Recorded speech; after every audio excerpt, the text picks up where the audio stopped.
Hey everybody, it's Steven. And it's Marlon. And we're going to do something that we probably won't do too often, but we're going to do a little bonus episode where we're going to go through and give you that deep dive on into the eyeball trailer of the worm. Oh, no. All right, should we The Dune trailer. The Dune trailer. Dune trailer? Shot by shot, in depth, just for you. All right, so shot by shot, we're just gonna give you our quick thoughts. Lightning round. Lightning round on the Dune trailer that dropped today. Much anticipated. Hopefully the movie's still coming out in December, but I am willing to be patient if it gets pulled back to see it in the theater. No date in the trailer. No dates. No dates. All right, so shot number one after the Warner Brothers and Legendary logos. We got Paul. Got Paul in a some sort of dusty situation or spicy situation. I actually really love the bokeh lens flare spice particles passing by. I think that's a very nice way to show the spice in the air. Yeah, you've got some Chalamet freckles looking nice too. Yeah. And then a lady standing on a kind of sunrise or sunset drenched cliff. I find this, I like the shot, but this outfit does not seem, it seems a little too diaphanous for desert wear. Yeah, but I think this is dream wear. Sure. All right. And then we get a close up of the two of them. I think it's interesting that her eyes are basically the David Lynch blue. A little bit lighter, but yeah. I always wonder if the David Lynch blue eyes are meant to be glowing, or if that effect was just hard to get precisely in their eyes frame by frame. That's what I always assumed, that it was some post thing that was just hard to line up all the time. Me too. So yeah, this starts with a kiss, which is kind of surprising. You don't think about Dune as being a very kissy movie. Is this going to be a kissing book? Her glove is a little ill-fitting. It's big. It looks big. It looks a little too big. Yeah. Smell the glove. I like the catch tube below his ear. That's a nice touch. They're really smooth. Yeah, I was thinking the same thing. It's really smooth rubber or plasteel or whatever it is. But with the catch tube in the nose, you don't have to smell the glove. All right, so next shot. There's something very interesting about this shot in the audio. She says, Paul. This doesn't look like she's wearing that same diaphanous outfit. Right, I think they intercut some stuff into the dream sequence. Yeah. So this is a dream sequence at the beginning. He's recounting it kind of to the Reverend Mother in the chronology of the trailer. Okay. Because they show him wake up here. She goes, what did you see? And then he flashes to Chani, and then he's waking up. So it's kind of blending a few things together. But it's interesting to me that Chani calls him Paul and not Usul. Sure. So he wakes up in the catfish bed. Do you think this is on Caladan? Do you think he just loves nautically themed beds, or what? I don't know. I think it'd be depressing to have that bed on Dune. So I'm assuming it's on Caladan. They've got, as they're leaving Caladan, they have to be like, gosh, how appropriate / ironic is it that we really chose to decorate our house like a seafood restaurant before we go to the desert planet? Like the old legal seafoods. Had we known that we were going to be moving to Dune, we might have just picked forests. That would be a good in-between sort of thing. Yeah, I like that at the foot of his bed here, he's got his cell phone that he's forgot to plug in like a typical teenager. Do you think it's a waterbed? All right, next shot. We're clearly at Burning Man. Yeah, and you see Denis Villeneuve's trademark kind of like geometry thing floating in the sky that he really likes to represent like futurist stuff. And this must be Jessica and Paul. Yes. I don't think we're supposed to necessarily know because she's sort of got similar pants on. It's interesting that she's wearing pants. Those look like business suit pants, so I'm guessing that's Jessica. Yeah. And he's got the backpack on from the famous backpack. All right, here we go. There we go. I like that they're referencing the Ultimate Fighting Championship. The Octagon? Octagon. Yeah, no, that's good. It gives you a real sense of combat. I do love the silhouette that both these characters like cut here. Like at first I was a little thrown off by his James Hetfield like leg stance, but I do think that it looks sort of like formal and kind of martial, and I really like that she cuts this like really Egyptian sort of like silhouette. Yeah, I like that his stance accents his maybe jodhpurs and his riding boots. Yeah, them boots.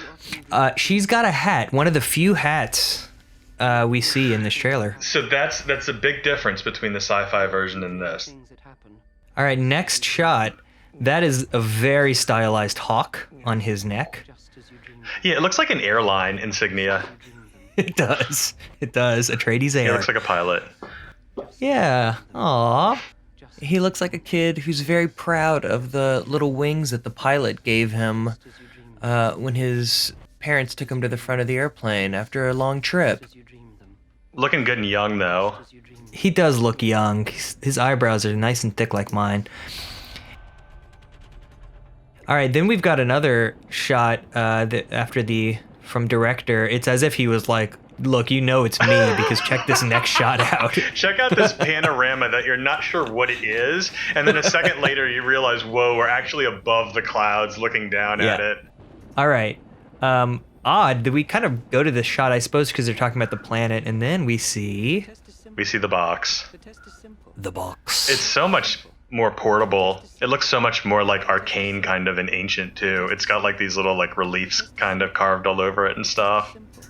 Texture on the surface. It looks sort of like corroded copper. Yeah.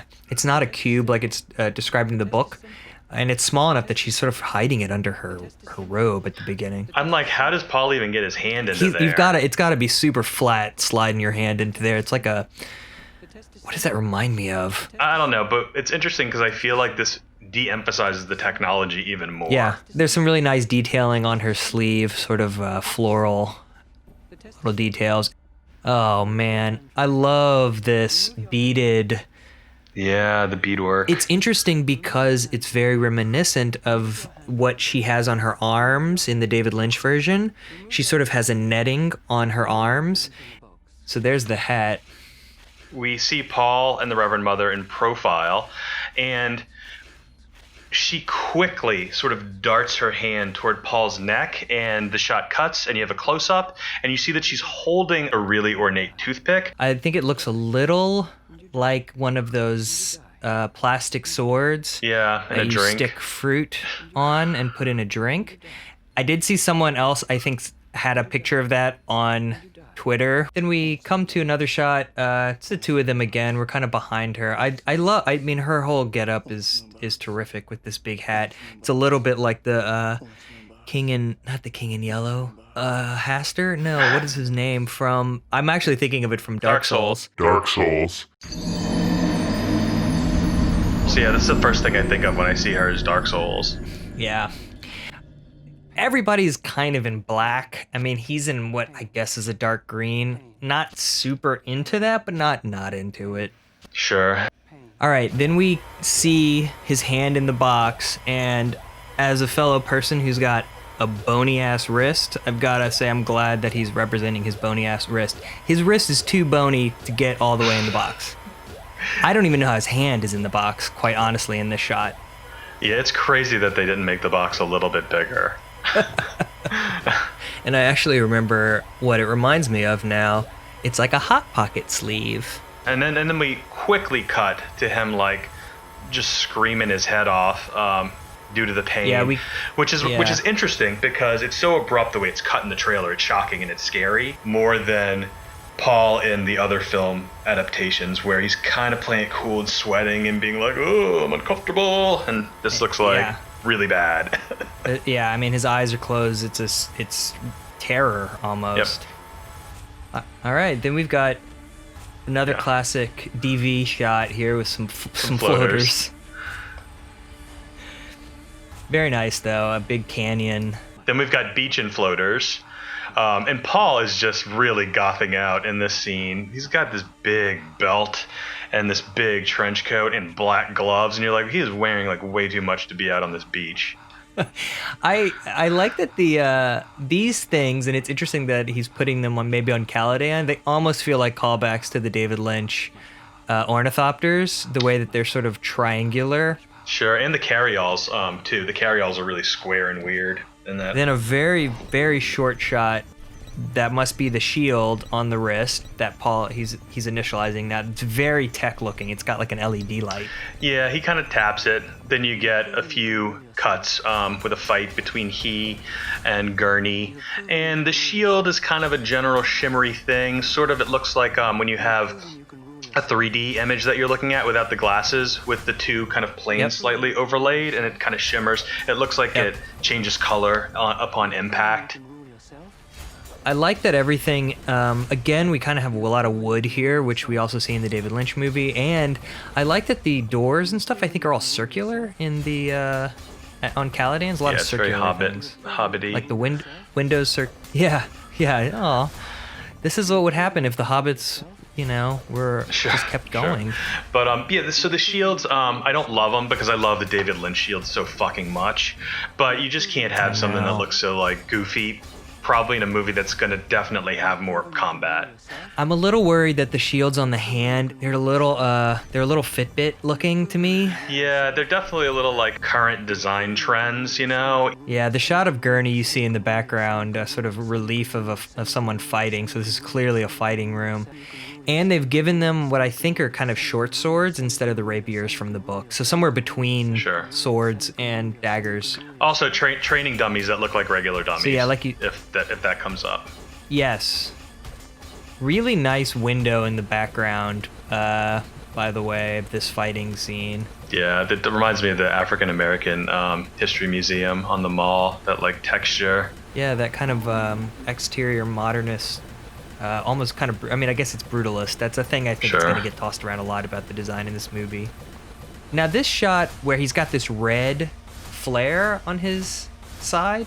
Yeah. It's Paul. He's sort of looking down. I'm imagining this is it's a contact moment, right? The weapon actually contacting it might the be shield, the slow maybe.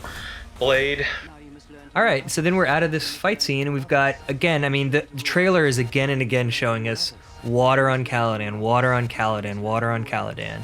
So we've got a sunset at a nice rocky beach. It's like beaches with Bette Midler. Then we see Goth Paul again here. I kind of like his Byronic hairdo. Byronic hairdo. It's really good.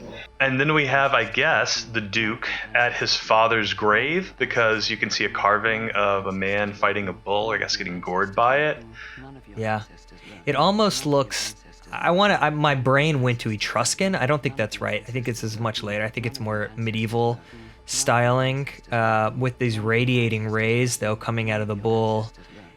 As this... the next few shots are accompanied by dialogue from Paul and the Reverend Mother, and the Reverend Mother is basically saying, none of your ancestors really knew how to lead. And Paul says, what are you talking about? My father controls this entire planet.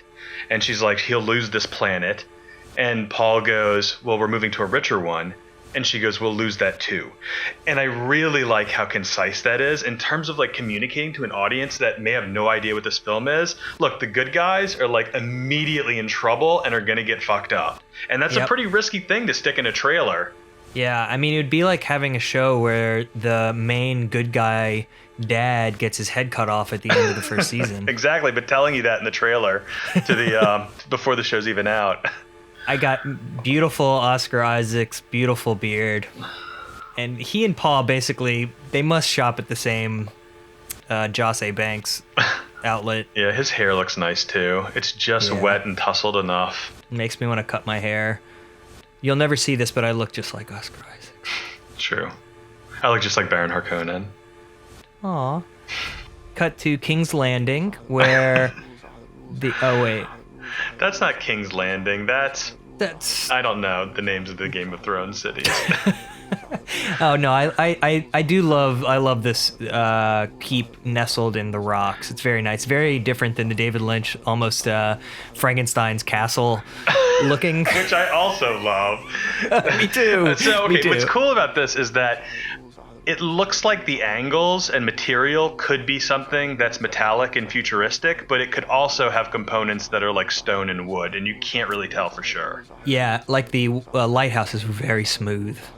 this must be Castle Caladan as they're moving, right? They're packing up. It's hard to tell if this is them packing or them arriving in Arrakis, but They must be packing because I think we have an arriving scene that comes. I like the big urns. oh, but yeah.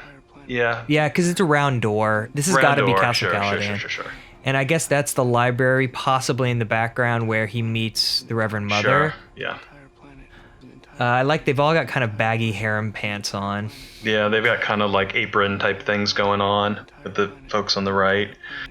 And then you see Lady Jessica for the first time. All in black. There's some detailing on her dress, but not a lot of color in the shot. Her eyes maybe look like they're welling with tears. She's way less made up Yes. than other Lady Jessicas we've seen. Yes. Her hair is a little bit like the cap that they describe in the book here, though, that it's really tight. It's tighter. I guess it's more severe than Jessica in the David Lynch movie, whose hair is very dramatic and kind of swooping around. And it's shorter. Sure, this is very like austere and plain looking Lady Jessica. Yeah. Presumably the Duke's hand on the back of her neck, and this little tender moment here where either her hand or thing from the Addams family joins the Duke's hand. Okay, and then we cut to a shot sweeping over the desert. Pretty much CG here, I think. I think so. It looks to me like there's maybe a little spice harvester right in the middle, way in the background. Yep, I see that. The what do they call that? The spice cloud Spice or blow. something? Spice blow. Yeah. Yep, good eyes. I didn't notice that. Then we cut to Lady Jessica wearing, she's sort of got more diaphanous veils going on, but then she also has this glittering, and I have no idea. This is very familiar to me as a cultural touchstone. I'm not going to hazard a guess at what it is, but it's on her nose, really interestingly, very, very wrapped on her nose, and it's sort of jeweled gold under this diaphanous, and she has what I assume are maybe two of her attendants. I don't know if they're also meant to be Bene Gesserit or what in the background. Sure, yeah, the attendants just have the diaphanous veil thing. They don't seem to have the, like, kind of jewelry on the face. Yeah. And we've got Duke Leto in his Space Marine outfit with a barcode. The little rivets. The armor.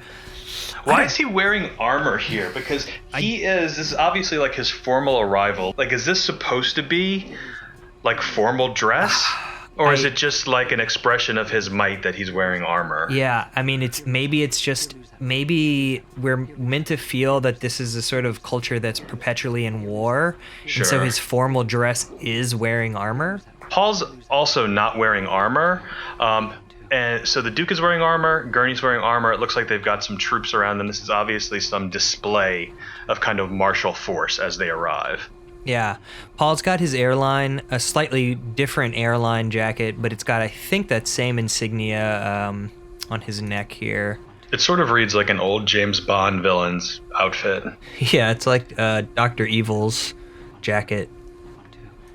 And then we get a shot of, I guess, most of the retinue here. You see the backs of Paul, his dad, Gurney to the right, Lady Jessica with her two attendants, and I guess those are just generic Space Marines, yeah, just some Atreides Space Marines. Do you think that the guy to Paul's left is someone that we're meant to recognize? Because he's not wearing that helmet. All right, it is a shot of a foot stepping down. Classic. You have just Denny is like he just did this in his sleep. This shot. You cannot have someone arriving somewhere in filmic language without a shot of the foot stepping into the new turf. It's a rule. Right, sorry. What I was referring to is the next shot. Sorry. This is classic Denny. He did this, I'm pretty sure, in his sleep, or he just like went to bed one night and the next day this was just like on the film somehow. But yeah, this is about as Denny Villeneuve as you can get. These things are slightly reminiscent of the like Jawa kind of I don't know what you call them, wagons on Tatooine. They're the desert. I was going to say exactly, yeah. They're the Jawa desert something. I don't know, yeah, the big wagons. That is exactly what they look like. I don't know if it's just because they're on the desert here. And you see the little group, very, very small at the bottom. On the ground. That's my take. Many ants. Oh, sand crawlers are what they're called. from Star Wars. All right, next shot. Okay, next up we've got, looks like Paul, looks like Gurney, looks like somebody else, slightly looks like Patrick Stewart, but that's not him. And then you've got Thufir Hawat with a parasol, which I love. Yes. We got a bunch of thopters in the background here. This is what's odd here to me, is that Gurney is not wearing the armor that we saw him in just the previous shot, so there must be some discontinuity in time here. Yeah, this is later. They're at the Superdome now. That is the Superdome. Okay, now we've got on the left, there's what must be kind of, I guess it's the same, it's a thopter. You see the thopter in the background with really nice big wings. And speaking of big wings, we see Duncan Idaho, played by Jason Momoa, with a big long robe, which I love because in the book they talk about the Fremen wearing these huge robes, and his robe is very big. Yeah, dude, it's going to get really dirty. What does he have in his hand? Is it a bicycle seat?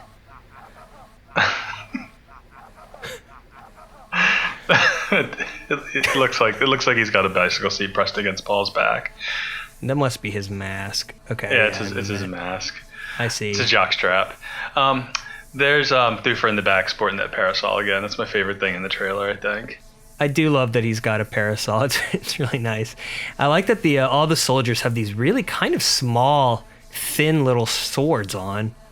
They're like the toothpicks for the sandwiches and the cocktail drinks, like we saw earlier. It's the same thing. Yeah, Paul looks very small in this shot where he's hugging him. His feet kind of dangle. We love small Paul. We love small Paul, as we pointed out in the first podcast, the first episode. Anyway, so now we've got Javier Bardem pulling his face mask aside. Good for them actually having the mouth covering when they're not speaking and stuff. Got some blue eyes. Yeah, they're wearing masks. Right. They're wearing masks. They're wearing masks like everyone should be wearing. It looks like the Fremen got their shit together. I like that his head wrap is almost gauze-like. It reminds me of of gauze. You know, the way it's bunching up and stuff. Cool and comfy. All right. Next shot. Not very interesting. What I suppose are a bunch of Harkonnen soldiers sort of standing up. Gray, very gray.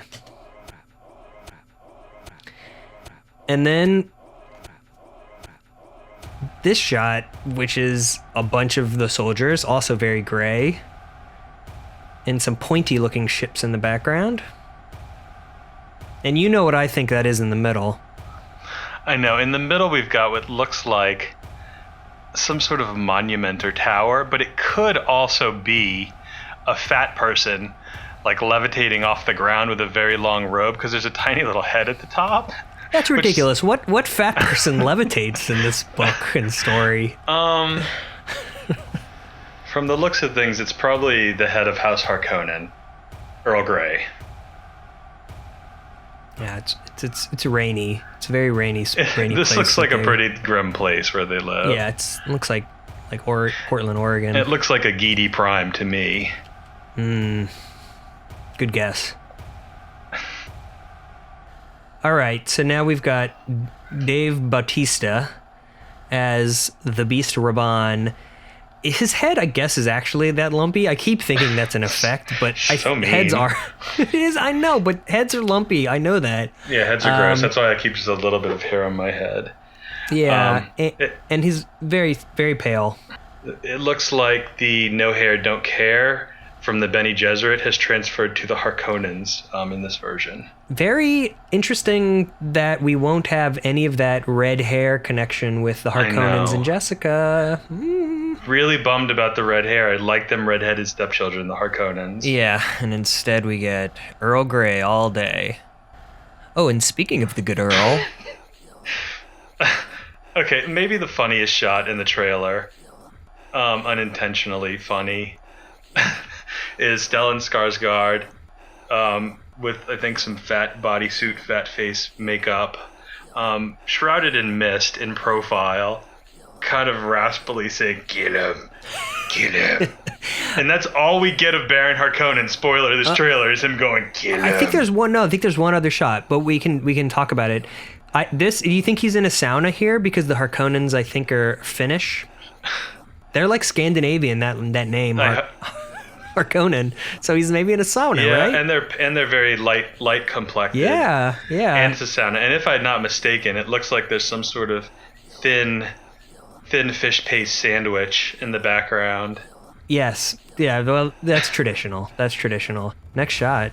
It's a crossfade on what I think is that must be Raban swinging his axe around. Yeah, it looks like Raban's button mashing or something. We haven't gotten to this in our read through, but we've talked personally a lot about how this is one of the most iconic moments, the burning palm trees. I love it. I love the burning palm trees. I like that there's lots of people like doing stuff on the ground between the burning palm trees. Yeah, all the way on the left, there's definitely a Harkonnen sort of casually strolling. You can see that dome. Yeah, this is very good. And there's a second row of burning palm trees there in the background too, which is nice. Not nice, it's awful, but you know what I mean. The Harkonnens look a little bit like the Guild in the David Lynch version. A little bit like the Guild, a little bit like the Strangers in Dark City. Yeah, a little bit like Hellraiser, the crew, the Cenobites. A little bit like white people. Like white people. Well, that's the ideal form. Yeah, yeah, that's the ideal form of a white person. The ideal form of villainy is a white person. So don't talk about Dune being about a white savior. The Harkonnens are even whiter. I was gonna say it's a white savior narrative and the demonic, I don't know what the opposite of a savior is. Destroyer, I guess. But that's not very interesting. White devils. Defiler, white defilers. Yeah, white devils. Speaking of white defiler, we're on a shot of the Lady Jessica looking worried. Rebecca Ferguson, I really like this choice of her as Lady Jessica. I really liked her in Dr. Sleep. Yeah, it's interesting to see someone who's already played a role where she's slightly sinister and powerful, or very sinister and very powerful in Dr. Sleep, because there's a little bit of that in Jessica. Okay, so we see Paul here looking down. Must be at the Palace of Arrakeen because we see this mural behind him, or this relief that we'll see later. And he says, "This is an extermination." All right, then we got Wellington Huey. Hair very neat. Can't see if it's got a ring around it. Imperial conditioning on his forehead. Yeah, and Imperial conditioner in his hair. And I'm guessing this is just somewhere on Arrakeen. Kind of got a sandstone-y look. I can't figure out if I think this looks goofy and like puppets or cool. I need to see this shot extended to understand if I like it or not. I feel like this is some strange editing for such a high-profile trailer. Yeah. Without seeing kind of like where they're coming from or more of them descending, because it does look like wire. It looks like wire foo. That's why I guess I think of it as puppetry or marionettes. This is the shot of Harkonnen / Sardaukar in Harkonnen livery. This is in the book. They talk about them dropping down over the shield wall with their suspensors, which I love that the Harkonnens all are super into suspensors. So the Baron has his, and he's like, let's put that on our troops. I think that's their thing. He's like, I don't wear these suspensors because I'm overweight. I wear them because I'm a Harkonnen. That's just how we do it. So it's almost like a flag they've got down the front. Do you see what I'm saying? Yeah, the vertical stripes. Yeah, and it has these 3 vertical stripes, or maybe more. It's a little tough to tell here, but I do like that there is some indication that they're sticking with the idea that all of the troops would want to be visually apparent from what side they're on. I guess that's what that is. That's my guess. Yeah, and it looks like this is a shot before the fighting starts because it's dark all around them. It looks like maybe this is them being dropped in outside of Arrakeen or something with the light from the dropship shining down into the desert. Yeah. Okay, just Paul walking out with his dad. Right. They're probably going to see Liet Kynes or something with the Imperial Imperial looking dudes. You assume, because they're both wearing still suits here. This is the first time we've seen the 2 of them in still suits, I think, apart from the flashback stuff at the beginning. And yeah, I guess these are Imperials with their little V hats. They look very Star Wars Imperial those little, almost Civil War hats. Hats. Yeah, a couple hates. A couple of things that strike me here are that the masks of the still suits remind me of a athletic what's it called, like an athletic protector cup, an athletic support cup. Yeah. And it also reminds me of the cod pieces on the suits as is. So it's hard to get that out of my mind that he's got like an athletic supporter on his face. And then also the Imperial dudes look like Imperial flight attendants also. Something about the insignias in this just or airline all the way. The still suits are interestingly, they feel like more modular, I feel like, than in the past, where you really see that it's different components. Sure. All right, so it looks like we get a close-up of the Harkonnen helmet, which has a kind of solid, like, I don't know what you'd call that, like a solid, like, faceplate toward the mouth with some little breathing slits and then transparent where the eyes are. And it looks like he might have a barcode or something on his head. He's got a barcode above his right, what is that called? An eyebrow. And yeah, the helmets have a whole, they almost look like a rebreather sort of thing, right? Like a full... Oh, you know what? I've read in an interview that the Harkonnens are so conditioned to the pollution on their planet that I don't think they can breathe the air on Dune. Okay. So you just need to come at him with a little hammer and crack that. Pop. Tick, tick. Tick, yeah. tick, tick. The Harkonnen is using some kind of melee weapon. You see him kind of hold something up. But it doesn't look necessarily like a sword, but who knows.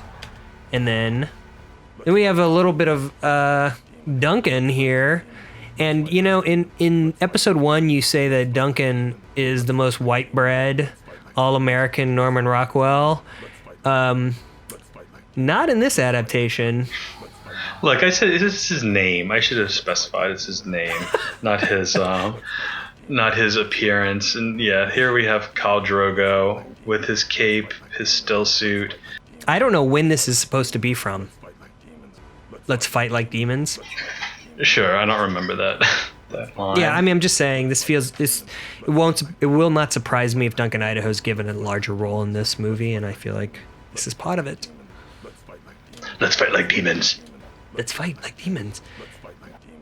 Okay, very quick. Jason Momoa, I guess maybe he's behind a bunch of Harkonnens here. He's maybe yelling as he's attacking them, or maybe he's attacking them with a couple Fremen, because there are people without helmets briefly in the shot.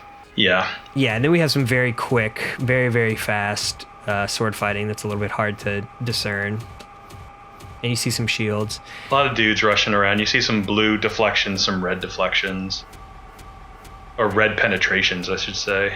Red Penetrations happens to be my favorite Dario Argento movie. You see a bunch of guys rushing forward, and they look like they're all in black, and I don't know if that's just the lighting or if that's supposed to be a different force, if those are the Sardaukar or something like that, and they're showing you somebody else, because the Harkonnens look like they're all in that gray, and this looks darker. Could just be the lighting, though.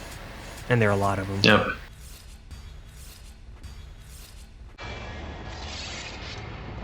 Okay, so then we're back at the earlier scene with the Reverend Mother and Paul, and she basically says, an animal will gnaw off its leg to escape a trap. What will you do? A simplification. I don't know if we're going to get the full line from the book. Yeah, I'm imagining he's got his hand in there. His eyes kind of have tears in them in the reverse shot. And I'll say again, I love the net on her face, and that it has to be an echo of the net that the Reverend Mother wears in the David Lynch version on her arms and chest and stuff. And I like that her hat's kind of got a little tuck in the front, almost like a do-rag. Then our next shot, we've got that identical shot as before. There's Chani back on the mountain with her diaphanous nightgown on. Again, calling him Paul, not Usul. Paul. Okay, we've got Paul with his athletic supporter like halfway on his face. And a Mala pistol, right? Yeah, I'm guessing that's what that is. I mean, He's got a gun. He's got a gat. Paul has got a gun. God, I sang that really horribly. It's really good. Thank you. All right, next shot. Chani. Man, there we go. Chani's got that cod piece popping. Yeah. I know you thought Paul had like a big bulge in the Todd McFarlane toy. I think Chani might have him beat. I think Todd McFarlane shaved down Chani's cod piece in the toys, or I think it's Jessica's cod piece. Maybe that's my theory. I think Todd felt uncomfortable, and I don't love a prominent cod piece in anything. I find it distracting. Yeah, and since Clockwork Orange, where that's the point. Yep. I immediately think of that. I always think about like, oh, is that supposed to be in my face? So we see what I hope is the backpack that they have to produce a lot of green foam to get there in the background. That's a deep cut. Her hand looks kind of like the alien's hand. It does. One on the rock. She's not doing what the alien hands do, though, which is jazz. If I saw that if I saw that in an air conditioning duct, not jazzed out quite enough.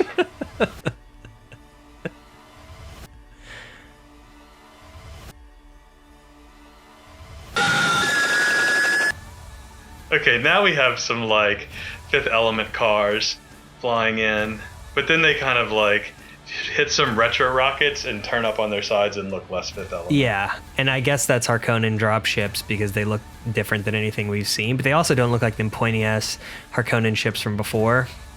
I really don't love the design on these ships. They look like binoculars.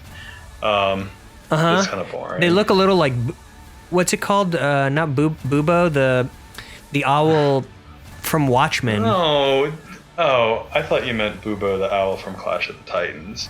I was about to say. Right, I mean... But he's the same owl in terms of the origin. Yeah, it's the same owl. Yeah. It does look like that goofy Watchmen ship. Mm-hmm. And then you've got...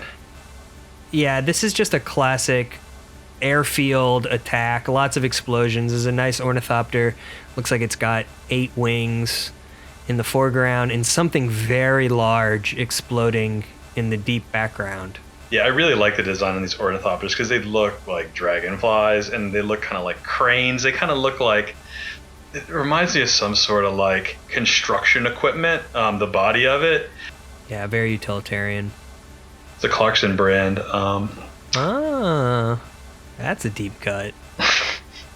All right, then we just got some dudes running in profile with an explosion. Really boring. I can't believe they used this. A guy kind of falls in a really goofy way. You can see the impact on the personal shields a little bit, which is cool. One guy looks like he's got a real big like pompadour hairdo also. Then, Gurney shielding himself from some kind of explosion in front of him. Yeah, all these guys with Gurney, they really look like... It looks like it looks like an ad for like Abercrombie and Fitch kind of this shot with Gurney and the guy to the left. They all look really like corn-fed like Caucasian men. Wearing pretty boring clothes. Then, oh my gosh, then we have this... But we go from that super boring shot with boring clothing to the shot with no clothing. It's the money shot of Baron Harkonnen doing his Apocalypse Now head out of the, I guess it's some sort of like treatment bath, or maybe it's just he's so dirty he wants to get in the oil directly. I can't see this except as Denis Villeneuve saying, if the Baron took a shower in oil in David Lynch's version, in mine he will take a bath. I like baths, so I'm down with this. Do you think he has a mustache, or is his lip just really thick and walrusy? I can't comment on that because I think it looks very mustachioed, which I'm here for. I want him to have a mustache. Me too. Because then he'll look like my partner. Yeah, the oil I feel like is similarly sort of somewhat thin here, like it is in David Lynch too. Yeah, it's cool. If we're only gonna have 2 shots of the Baron, I'm glad one of them is him like dunking his head in the bathtub and coming up. And the other's him in a sauna. He's really living the life.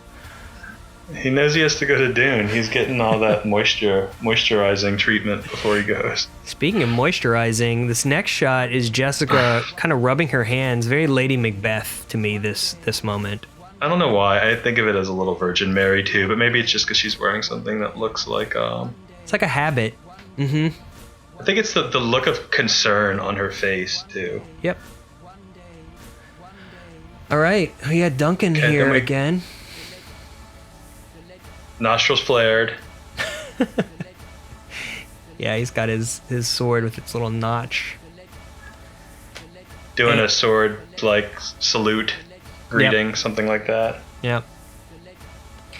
And then Paul, clearly not in the same scene, doing the same salute.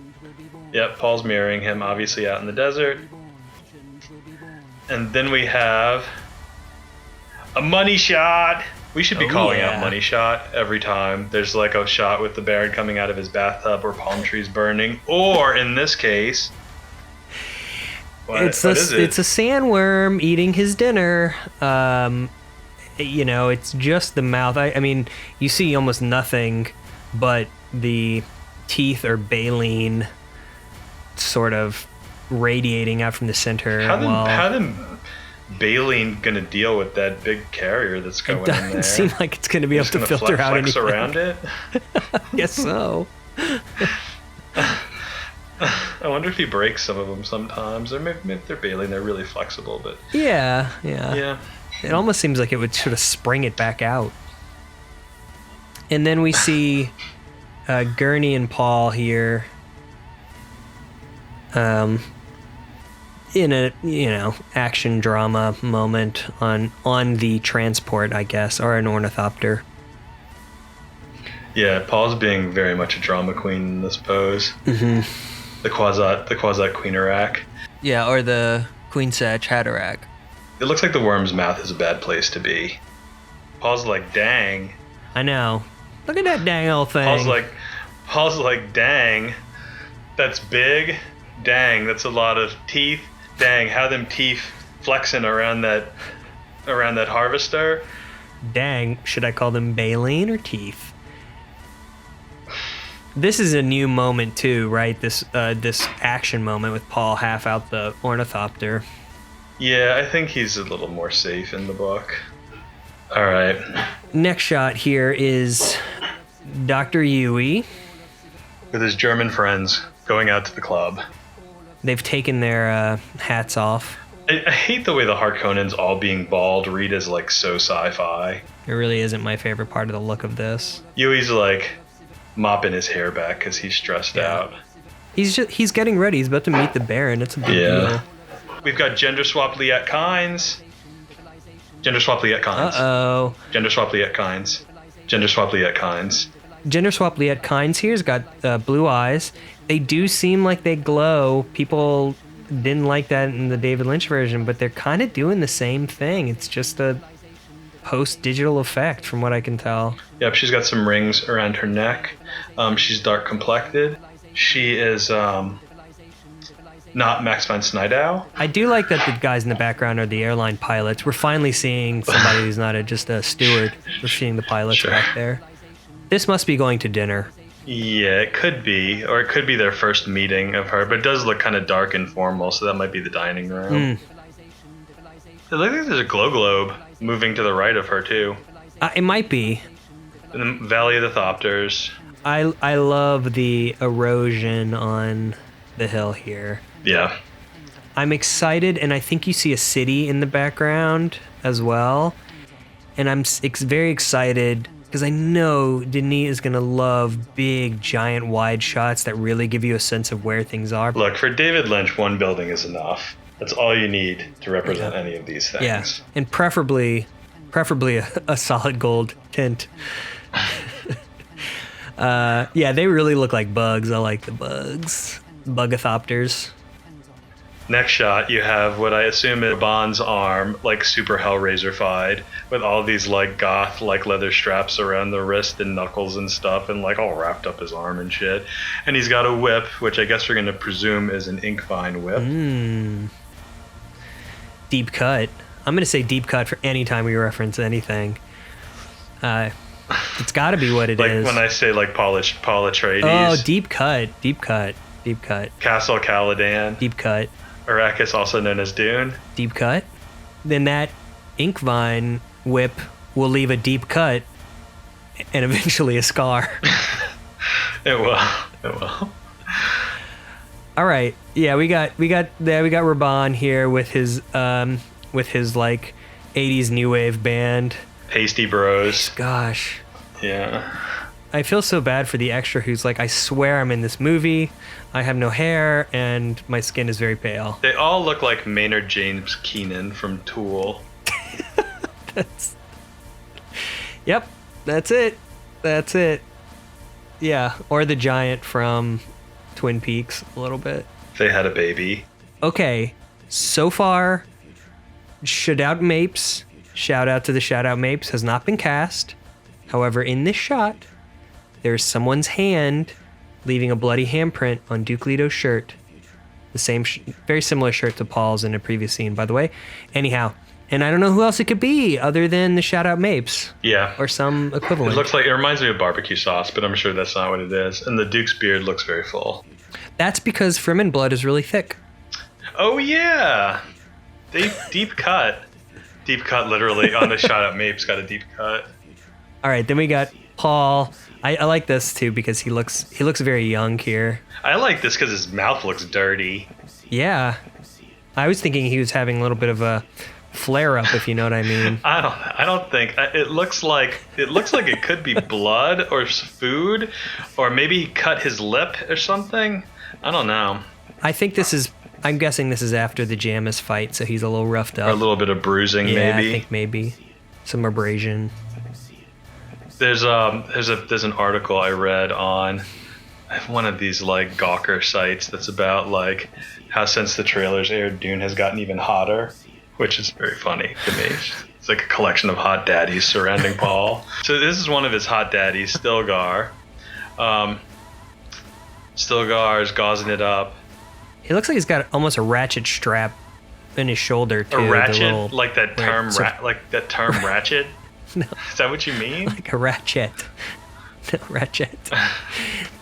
Like you can tighten it. Stilgar and his ratchet strap.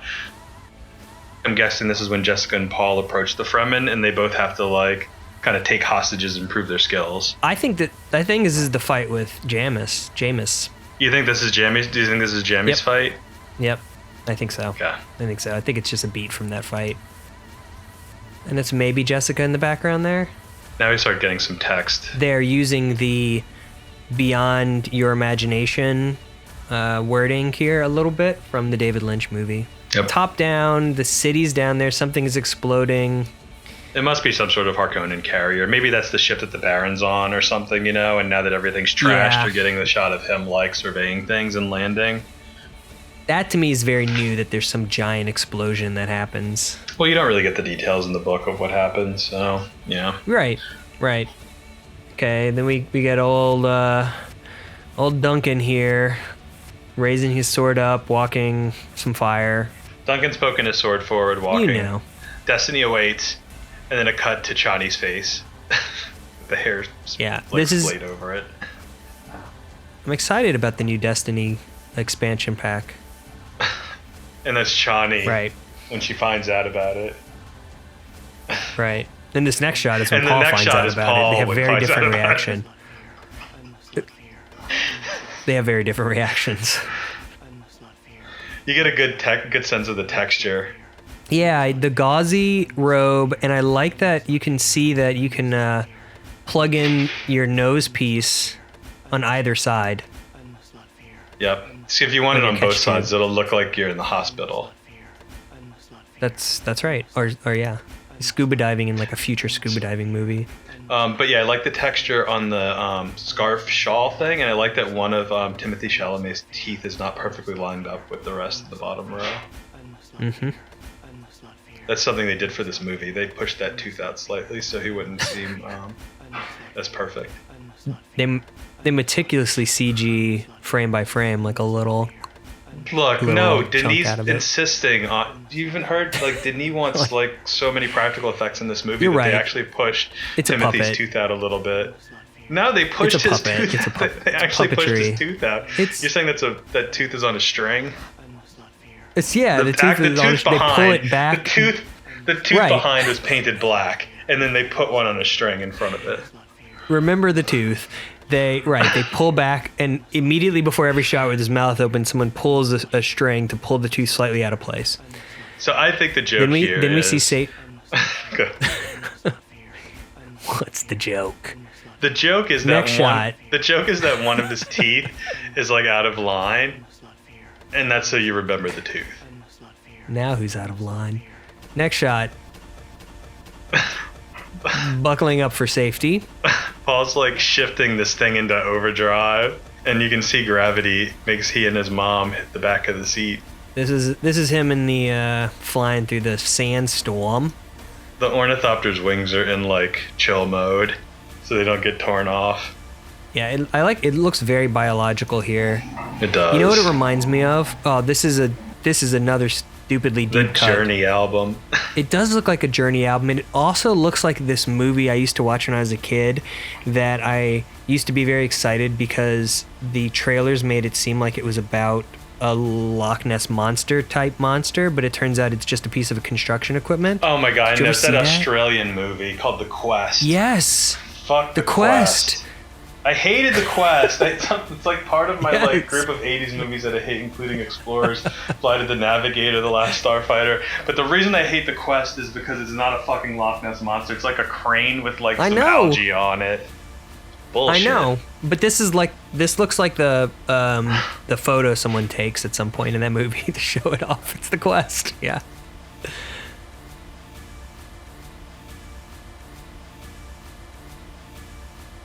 This is another classic shot of feet on sand. Yeah, it's like gold or something in his hand. He must be panning for gold. This is like old time. I do like the little glimmeriness here. This is how you pan for gold on Arrakis. Tony Sachery, less salt, more spice. It's true. It looks like Tony Sachery's because it's got the salt. It's got sand in it, like Tony It's got Sachery's. sand in it. That's right. Okay, then Duncan Idaho has to take the knee. Chronologically, I guess this is when he shows up after they're out in the desert. This is actually when Paul has in the book, his first kind of big, like, whoa, my brain is weird. I'm a freak. His freak out. Yep. when he starts tripping and losing it. Yeah. He's sniffing that sand, the spice in that sand. Also on the left, you see that Paul and Jessica are holding hands. Probably got some bad news. Okay, you get a little bit of a suggestion that Paul's like getting a little more serious about things as you have a cut to his face as Duncan is like pledging his loyalty. Yeah. Then afterward, we've got him in a still suit with presumably a Fremen hand on his shoulder. His hair is like sloppily in his eyes, and but he's looking real serious. He's got that wound on his face that he must get during the Jamie's fight. Yeah, James must like punch him in the nose or something. Yeah. And then here we go. This next shot is a famous science experiment from a Mr. Wizard episode, I remember. It's with the speaker, right? You put some Yep. stuff on the speaker, so someone's playing the Sand. music. Sand. Yeah. Yeah, sand works. Or you put a sandworm. The Mr. Wizard put a sandworm under the sand. On the speaker? Or was it a speaker? It was a speaker or a sandworm in the Mr. Wizard. Which one do you think it is here? I forgot. It's up to you to decide. Then we get what's in like every trailer of every movie. Someone saying "go go go," which kind of surprises me that it's in here. Is that what we would say if something like really bad was like happening? Like let's say a fireball was rolling down the street, like in The Black Hole. Would you be like "go go go"? Everyone says that. Is that just like a military thing? Yeah, that you say go and you don't say run. That's what you're saying. And you say it three oh my times. God, look like, out. Go, go. Look I feel like out. I've heard that in like a lot of movies and movie trailers. Am I just maybe Am I alone in that, or do you feel that? No, I think you're right. And I also think that that's not Paul saying that, even though that's probably what this scene is from. I gotta just point out a detail. There is a structure on the right-hand side here, a large structure, and I don't know what that would be. Unless this is a shot from another part of the movie, maybe from the sandcrawler part. And there's a sand wave in the middle. That's more notable. Yeah, it's cool. You could really see the sand kind of coming up in the different sections of the overall rise, sort of like water. Yep. And the two figures are they're so starkly silhouetted against it. Like I have them in mid-run, and it looks almost like a bit of animation stuck in there. Like a bit of traditional cell animation. Yeah, I love the way the sand, like you said, the layers still have a very vibrational feeling. It doesn't just look like something lifting up. The thing is moving and vibrating the sand as it's emerging. And then they kind of fall and then it cuts to what's obviously... They're clumsy. Yeah. They're clumsy and they fall over. Where's your weirding way, Jessica? Y'all just trip and fall? That's silly. Maybe that's just extremely walking without rhythm. Maybe there was a banana peel. Or whatever the Iraqi banana. A date peel. A date. Slipping on a date. Gross. Then you have a shot of a spaghetti mouth, right? Spaghetti mouth is chasing someone. They're running toward the camera. Spaghetti mouth is coming toward the camera. I don't know if it's spaghetti. It's just dried spaghetti. It could be dried spaghetti. It could be. They didn't cook the spaghetti yet. Yeah. A lot of wrinkles around the edge of the mouth, which I like too. Very dry. Looks like the turtle from the Neverending Story. Do you think it takes a long time for the sandworm to floss? Mm-hmm. Yeah. Yeah. Or it's always flossing. One of the two. Right. It takes a long time because it's always flossing. How about that? It takes its whole entire life. All right. He runs. This is super ogre, this shot that of it really rising ogre. up. Yeah, is it ogre? Really ogre. Is that what it's called? Mm-hmm, what is the... Mm-hmm. No, wait. Am I getting that mixed up with Dark Crystal? Ogre is the lady in Dark Crystal with the eye. Definitely, but I think that ogre? the turtle's name is very similar, if not also ogre. That can't be. It's Moria. Mad Mardigan? Wait, Beth Morda? Is it Bav Morda? Is it Beth Morda? Is it Mad Mordigan? Or is it Alorna? Bav Mardigan. Alarna Davis. Alana Davis. That's the baby. Then we have this shot of Paul looking up. It looks really cool. It's the first time I think we see a full still suit outfit. It looks very ninja. Okay, so this is the most money shot in the whole thing. This is the last shot. Yep. There's a stillness that kind of descends on the soundtrack, and you almost have what sounds like the worm breathing or the people breathing. This is this is really a gorgeous shot. I mean, I'm not trying to gush, but I love the composition of this. I love how smooth everything looks around it. Everything slows down. You really get a sense of the layers of teeth receding into the mouth, or the eye, or the sphincter, the anus. It's very nice. It's very nice. I love the ridges around the mouth. Sort of have almost like a shell look to them, almost aquatic. I love it because it looks rigid. It looks like shell or stone, but it moves. Right, it kind of pulses. Mm-hmm. Yeah, and you're right about the way that the sand is sort of soft focus somehow, almost. Yeah, it almost looks like a painting or something. I just think it's really good. All right. It's very nice. And then wham bam, we get the title screen with the circle sort of match cutting with the worm's mouth. It's cool. It's got a geometric thing. It's obviously supposed to be sort of material. Yeah, it looks like some sort of metal. Like the letters are tubes of polished metal or cylinders.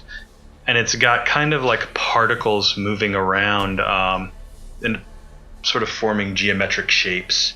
around what looks like an eclipsed planet or sun. I really like it because it evokes some of the mathematics stuff that the guild does. They almost do the shield effect around the letters a little bit as they come in, where it's sort of that repeated frame effect. Classy, very classy. All right, and that's the trailer for Dunk, the new movie coming out.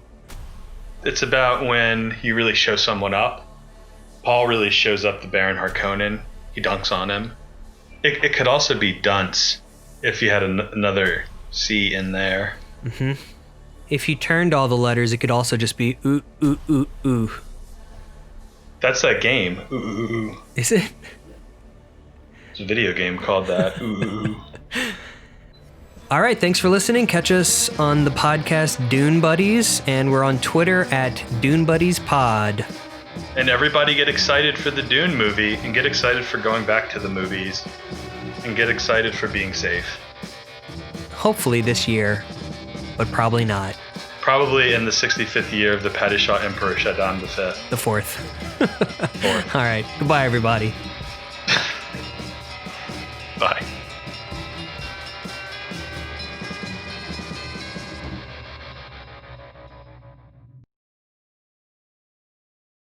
I keep trying to think of something funny to say about the Reverend Mother's net over her face, like Aquanet or something. I can't come up with a good joke about her Annette Bening. Annette Bening.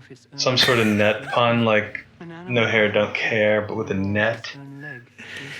Net face, outer space. Fishnet Black Pantyhose. It's the video for Fishnet Black Pantyhose by Morris Day. And the time. It's the best. That's the only. It. There we go. Nailed it. That's it. Nailed so it. We'll edit that in. Fishnet Black Pantyhose. Okay. See who gets that. And what our demographic is. Our demographic's like 45-year-old men.